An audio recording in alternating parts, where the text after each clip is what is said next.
నా పేరు కందిబండ నరసింహారావు.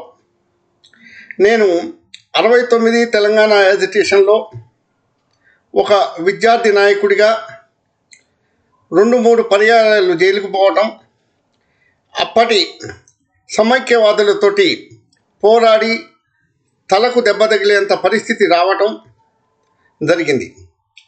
ఇదే కాకుండా నాతో పాటు మా కుటుంబ సభ్యులందరూ ప్రత్యేక తెలంగాణ కోసం పోరాడారు.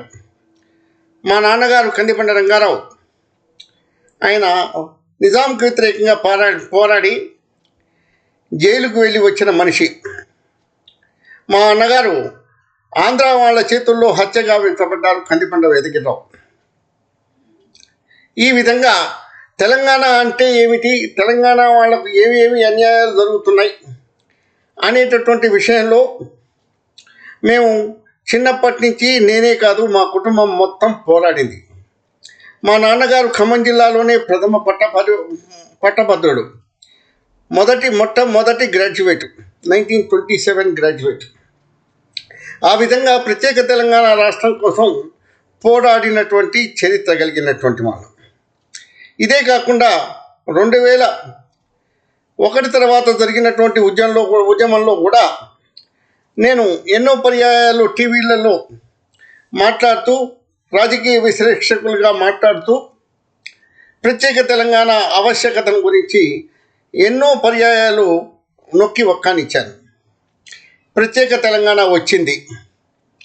వచ్చిన తర్వాత ఆంధ్రులందరూ వెళ్ళిపోతారు అంటే, ఆంధ్రులందరూ అంటే తెలంగాణ వాళ్ళను మోసం చేసిన వాళ్ళు, మోసం చేస్తున్నట్టు వాళ్ళు, చేయబోతున్న వాళ్ళు వెళ్ళిపోతారనే ఉద్దేశం, మొత్తం ఆంధ్రులు పోతారని నా ఉద్దేశం కాదు.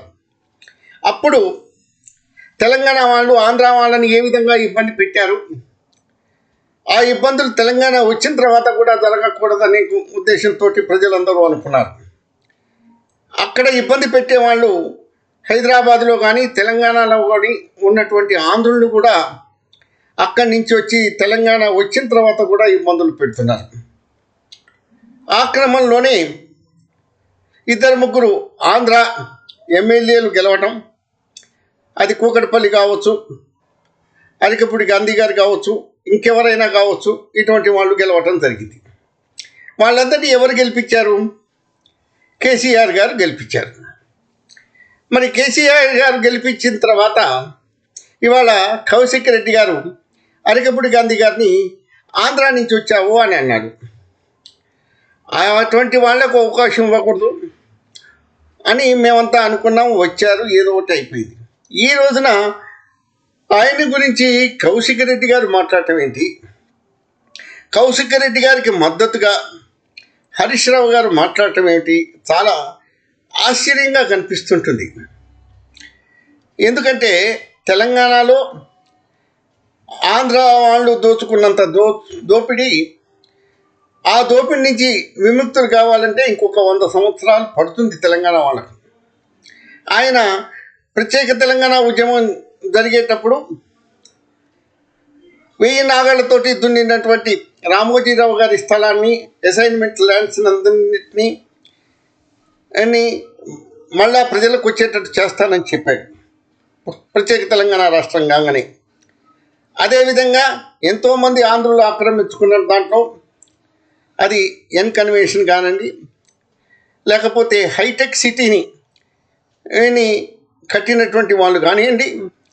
హైటెక్ సిటీ ఎందుకు కట్టాడు, ఎందువల్ల ఎంతమందిని దోచుకు తిన్నాడు ఆ ముఖ్యమంత్రి, అటువంటి వాళ్ళకు ఏం బుద్ధి చెప్పగలిగాడు, వాళ్ళందరినీ జైలు పెట్టగలిగాడా?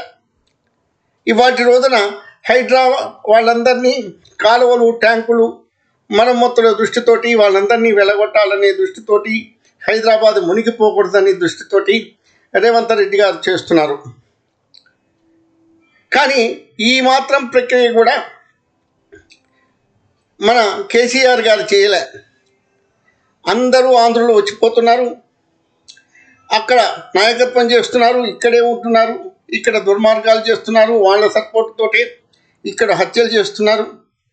ఉదాహరణకు హైదరాబాద్లో 200 మంది రియల్ ఎస్టేట్ వాళ్ళు ఉంటే దాంట్లో 180 మంది ఆంధ్ర నుంచి వచ్చి తెలంగాణలో రియల్ ఎస్టేట్ వ్యాపారం చేశారు. అక్కడ ఏమీ లేనట్టు.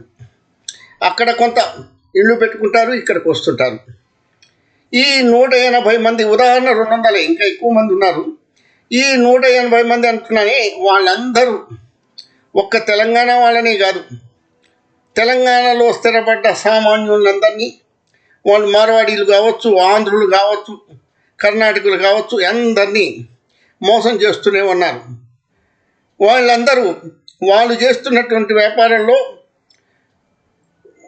సుమారుగా కొన్ని కోట్ల రూపాయలు ఈ సామాన్యులు మధ్యగతి వాళ్లకు మోసం చేస్తున్నారనేటటువంటి విషయం అందరికీ తెలిసింది.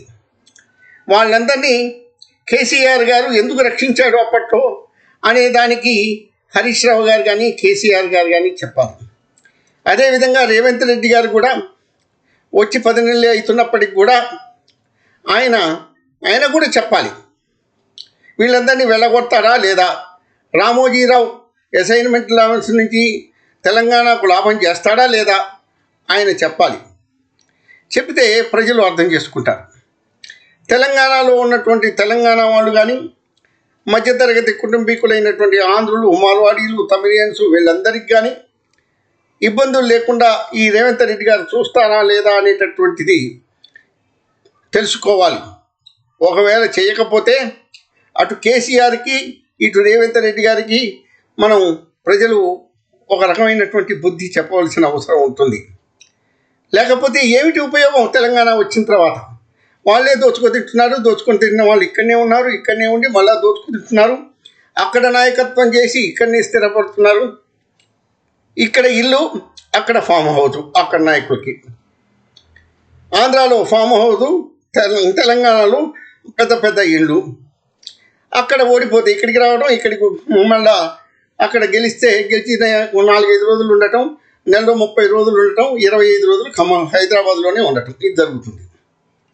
ఈ విధంగా చేసినందువల్ల నేను వాడికంటే గొప్పవాడిని, వాడికంటే వీడు గొప్పవాడు అనుకునే పరిస్థితి రాకూడదు. ఆ విధంగా రాకుండా రేవంత్ రెడ్డి గారు ప్రజలకు సహకరిస్తారని, ఇటు రామోజీరావు లాంటి వాడిని, ఇంకా ఎంతోమందిని, ఈ యొక్క చంద్రశేఖర్ లాంటి రియల్ ఎస్టేట్ లాంటి వాళ్ళ మీద దెబ్బ కొట్టి ఇక్కడి నుంచి వెళ్ళిపోయే పరిస్థితి తీసుకొస్తారో లేదో. వెళ్ళిపోవడం అంటే ఉట్టిగా వెళ్ళటం కాదు, వాళ్ళు తిన్నవన్నీ ఇక్కడ కక్కిచ్చి వెళ్ళగట్టే పరిస్థితి రావాలని నా ఉద్దేశం. నా పేరు కందిబండ నరసింహారావు, విశ్లేషకుణ్ణి. ఈ విశ్లేషణ బాగుంటే మీరు లైక్ చేయండి, ఫార్వర్డ్ చేయండి, సబ్స్క్రైబ్ చేయండి.